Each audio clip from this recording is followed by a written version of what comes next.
Hello and welcome to another edition of Gridiron Nation Canada. Darren Dupont in the big chair today for Jim Mullen, who is away this week. What a great week to be in the big chair. So much going on, so let's not waste any time. Let's go out to the West Coast. Gord Randall is with us as always. Gord, how are you? I'm doing very well. Good to see you, Dupes. Yeah, good to be on with you this week. Let's get right to it. Let's start south of the border in the NCAA. Look, it's been a wild year, and the expanded college football playoff has dominated the headlines.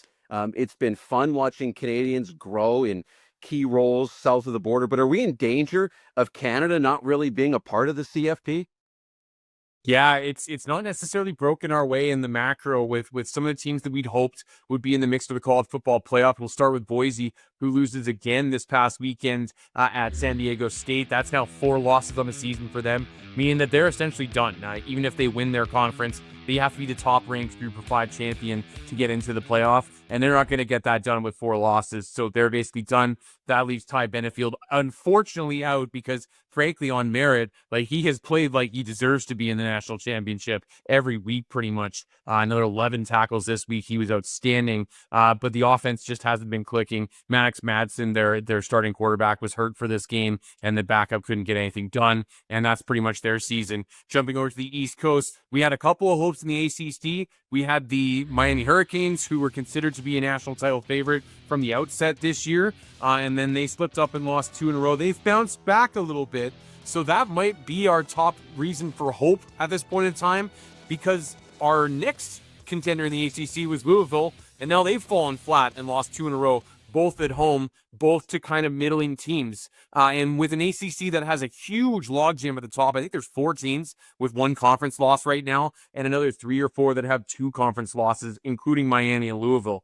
So they aren't necessarily out of it, but they're very much on the outside looking in. The sliver of hope is that Miami is currently ranked in the top 15 in the country. So there's a possibility that they could potentially be an at-large bid if they win out, even if they don't get the chance to win the ACC. So there might be a second way in for them, but that's kind of the one team that we can hang our hat on and hope against hope at this point in time, because everybody else that we were hoping might be in the picture is kind of out of it.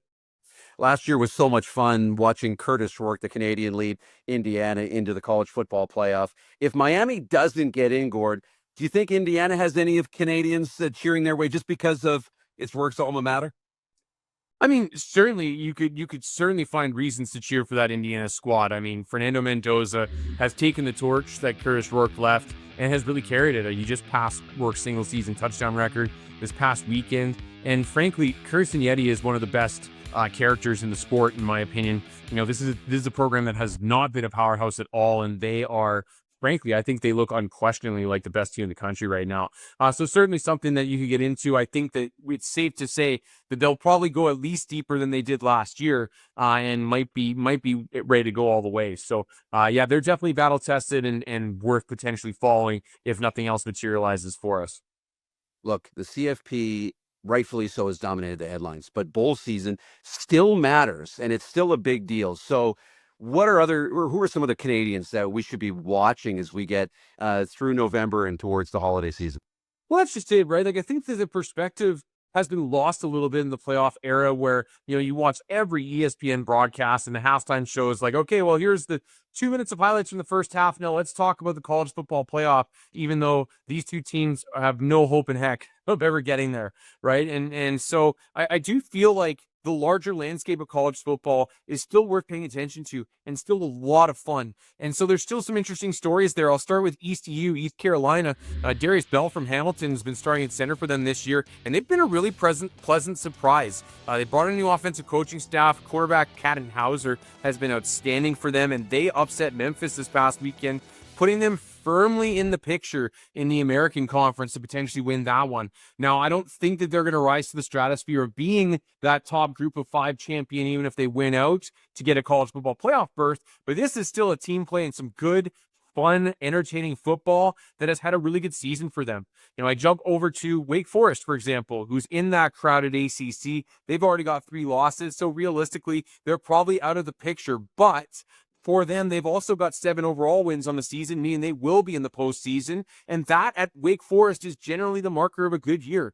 They could potentially push it to 8 or 9, and then they're really swimming. And one of the things with the Wake Forest squad, we've talked about them a little bit on the show, but we've got Canadians on both sides of the ball at Wake Forest starting and making an impact, playing really well. Melvin Siani at left tackle on the offensive side, especially in the run blocking game, has been excellent. And then on the defensive side, Nurek Gatkuth has really started to wake up a little bit. I know he battled some injury issues early on in the year, the transfer from Colorado State. He showed some juice as a pass rusher when he was at Colorado State, and we're finally starting to see that come to pass. He's got 3 sacks in his last 4 games, including another big one this past weekend, and so he's really emerging for them. So there's some great Canadians to watch around the country.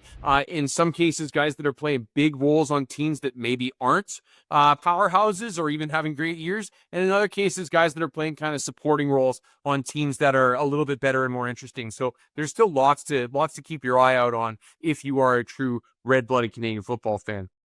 That's what's going to be fun, especially following this show as we get into December, is, how do we schedule our holiday programming around the bowl season and Canadians playing down south? Look, you mentioned Ty Benefield and the great season he's having.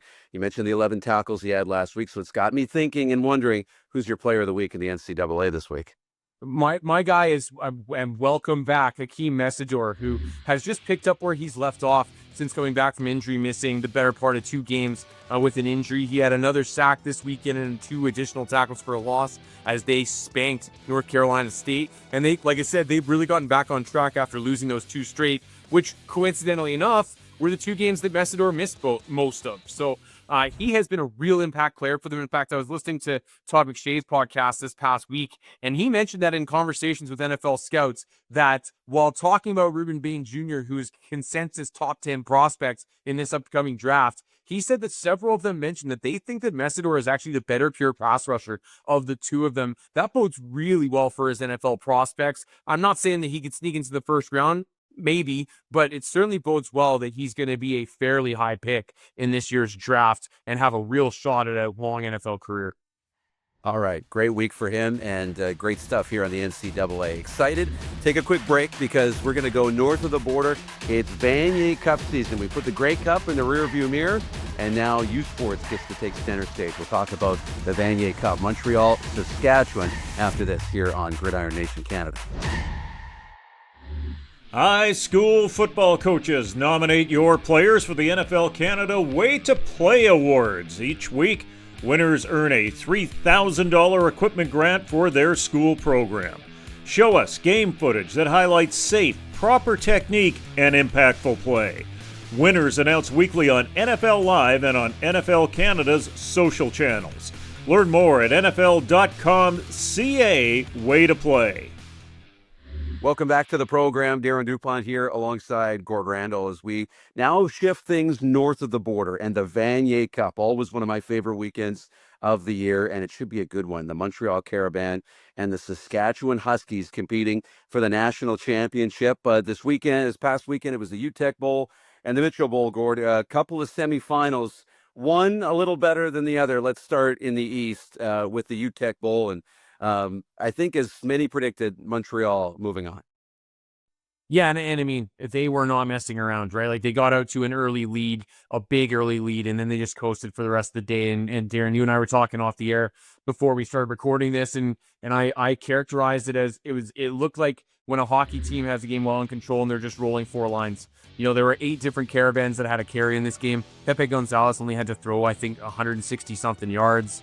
It was very much, they just kept it in second gear and coasted, and it felt like a dress rehearsal in a lot of ways. And so it's kind of the ideal outcome for Montreal going to the situation, and that they win comfortably. They minimize the wear and tear on their guys. Everybody gets to stay sharp and see the field in some game action. Hopefully, at least, nobody gets hurt. And they are, all systems firing going into the national final. And so I don't think that there's a lot more that needs to be said about it, though I will say, kudos to St. Mary's for a really great season for them. Their defense in particular was excellent throughout the year. And frankly, I thought, relatively speaking, by AUS standards recently, they acquitted themselves fairly well in this game, especially clawing back and trying to hang around in the second half. So I'll give them some credit for that. But for the Caravan, it is all good news pretty much moving forward.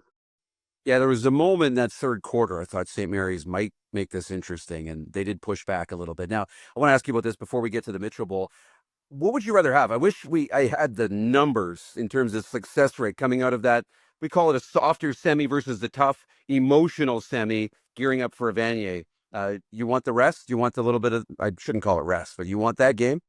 Yeah, I mean, you're so deep into your season that you want the game where you have to challenge yourself enough to stay sharp, but you're not having to grind stuff out and risk potentially losing a key guy, right? And so that little bit of an edge, like I again, I'm with you. I would like to see the numbers, but it provides, I think, a pretty significant edge going into the national final. Certainly not insurmountable in and of itself, but one that very much helps your prospects going into the following week. So long as you were challenged enough that you still had to be at your 100% when your guys were on the field. And so I feel like Montreal and St. Mary's gave them enough competition that it hit that sweet spot for them, that it sets up really nicely. And, as we were talking about off the air, the thing for Montreal is that their floor is just so high, right? And this game is such a case in point. Like, they can roll through all 50 guys on the game day roster and hardly lose a beat. And so that's one of the things that really separates them from the other powers in this country, is that ability to keep their level no matter who's on the field. And that's what makes them so hard to beat. Okay, to the Mitchell Bowl, and it was an emotional win for the Saskatchewan Huskies over the Queens Gales. Earlier in the week, Anton Ammonrud, the Huskies quarterback, one of the top quarterbacks in the country, diagnosed with cancer. Jake Farrell had been playing for a while, 5 starts coming in, so engineering a big win. And the other one is the Canada West MVP, Daniel Weeb. Question mark at the start of that game, surprisingly. Wasn't part of the warm-up. He did only have 3 catches, but he did have 80 yards and a touchdown. That was a big win for Saskatchewan. Yeah, and kudos to them for pulling it out. I mean, we've been talking about how Ammonrud's status has been up in the air and kind of mysterious as to what's been going on with him over the past month and a bit now. And so getting some clarity on that at least answers that question, and all best wishes to Anton in his fights and his treatments against this terrible disease. And for the Huskies, yeah, I'm sure that has affected them over the last little while, but they coalesced and rallied and did just enough to get it done, Darren. I mean, it was not an overwhelming performance from the Saskatchewan Huskies, but that being said, it also didn't ever really feel like Queens threatened them too much. They kind of led from the outset, and it was never a blowout of a game, but it also felt like Queens was in chase mode right pretty much from the very beginning of the day. And that's all the way down to, like, if you look at Queens' balance on offense in this game, it's funny. Like, we talked in last week's program, I mentioned that Queens is going to have to find a way to create a passing attack to provide balance for Jared Chazari. Well, they did that, except they forgot about the running part.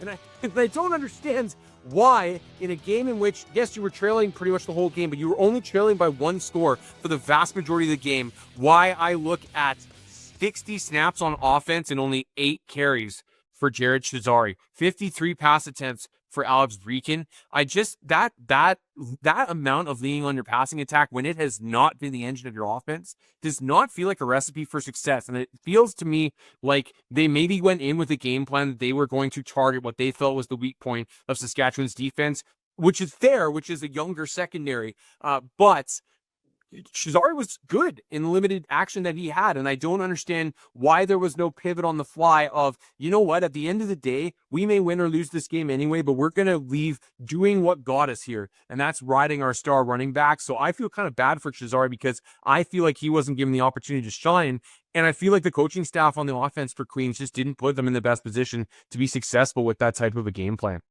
Yeah, we were building up that running game. 2, big teams in terms of the trenches, 2 running backs with each over 3,000 career yards. It was Riker Frank who went off for 130, and Saskatchewan moving on. Look, it's got the football weekend all to itself in Canada, the Vanier Cup, compared to the Grey Cup, which just wrapped up a week ago. What are you in favor of, the Vanier Cup having a weekend to itself, or pairing the 2 national events together? No, you absolutely need to be pairing the 2 events together. The thing is that so many Canadian football fans, they like, by this point in time, like, they've been all in on Canadian football since early June. when the CFL got off the ground. And when the Grey Cup ends, for a lot of them, that's the signal that it's off-season time. And then to have the Vanier Cup come after that, it just doesn't suit either property very well. If it was the opposite order, I would be more in favor of that. But having the Vanier run after the Grey Cup, it just, you're risking losing even more eyeballs because people are just starting to check out and move on into off-season mode. And I have long been in favor of the Vanier being paired with the Grey Cup as like it's Canadian football weekend, right? It's the celebration of that. It's the one chance this deep into the fall, in my opinion, as well, to steal some of the headlines and attention from south of the line. Whether it's on the Saturday with major college football or on the Sunday with the NFL. Like, this is your time to take your big home run swing and at least get eyeballs on those two products for one weekend this deep into the fall consistently. And I just feel like it's a missed opportunity not having the dates of them, if not maybe also the locations of them, lined up as much as possible. Would be really cool. You could have both award shows together, the combined parade Saturday morning, Vanier Saturday late afternoon, and then the Grey Cup all to itself on Sunday. I'd like the Canadian Super Weekend. Would be awesome. All right, we'll get more on the Vanier Cup, Saskatchewan, Montreal coming up.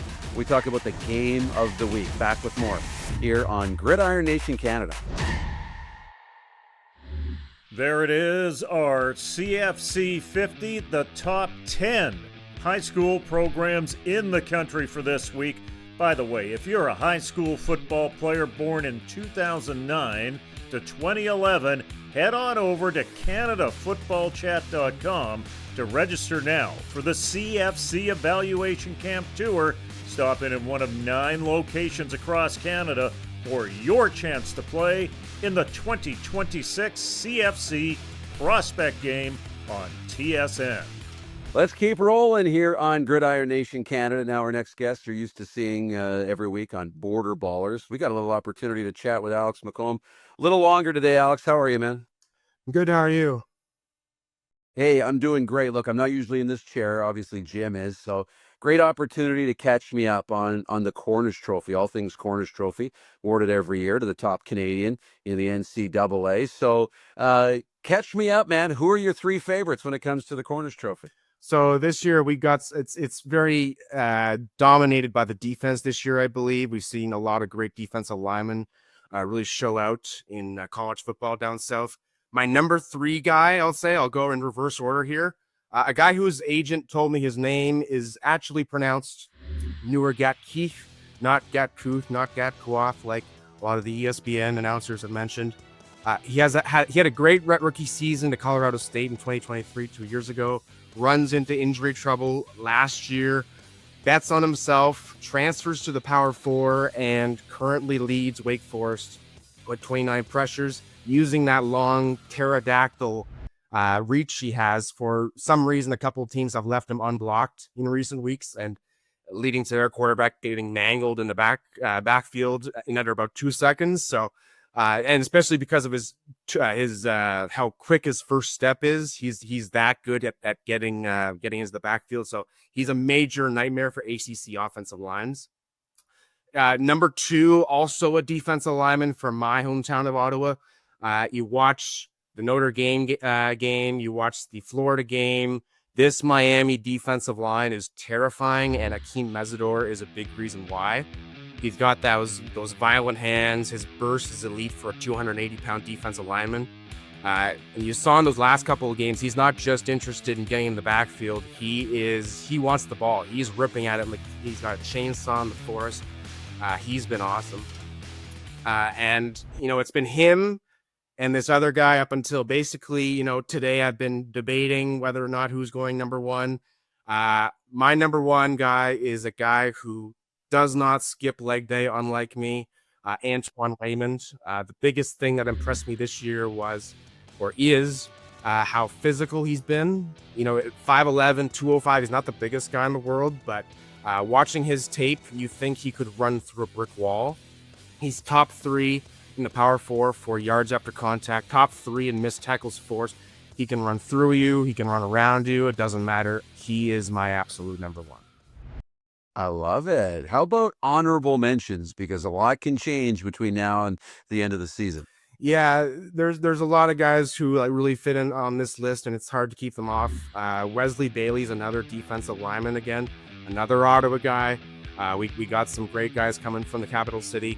When it comes to pressures, he's right up there with Akeem Mesidor. He's rangy, he's able to get separation, and he's able to push guys 5 yards back who are heavier than him, and we saw that in the Boston College game.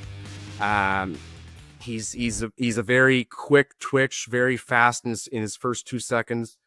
So I think he'll be one to watch as well. Another guy who was on this list, I believe, a year ago, Ty Benefield, really become the leader on that Boise State defense. When it comes to safeties, it's hard to find a guy more physical than him. He's leading the Boise State defense in tackles by a margin of about almost 20, I believe. Running backs are having to worry about more than just the linebackers. They're having to look at Agent Zero, as I call him, or as his family calls them, coming downhill to lay a hit in the run game. And as his dad mentioned to me on social media the other day, he's not even in his final form yet. Another couple guys quickly. Rohan Jones, been reliable for a struggling Arkansas team. Renee Conga, Junior Poyser, 2 guys on the interior of their defensive lines who have been productive despite being in a position where you don't normally see the sexiest stats. Melvin Ciani and then Malcolm Bell would be another couple guys who would round out to like a top 10. That's a pretty good group, pretty impressive group when it comes to the Cornish Trophy, handed out annually, of course, to the top Canadian playing NCAA football. Look, I can't let you get out of here without talking a little U Sports. You cover it a lot, I see all the time. And the Vanier Cup, Saskatchewan, Montreal. So maybe a thought on the Vanier and the U Sports season as a whole as it comes to a close here this weekend.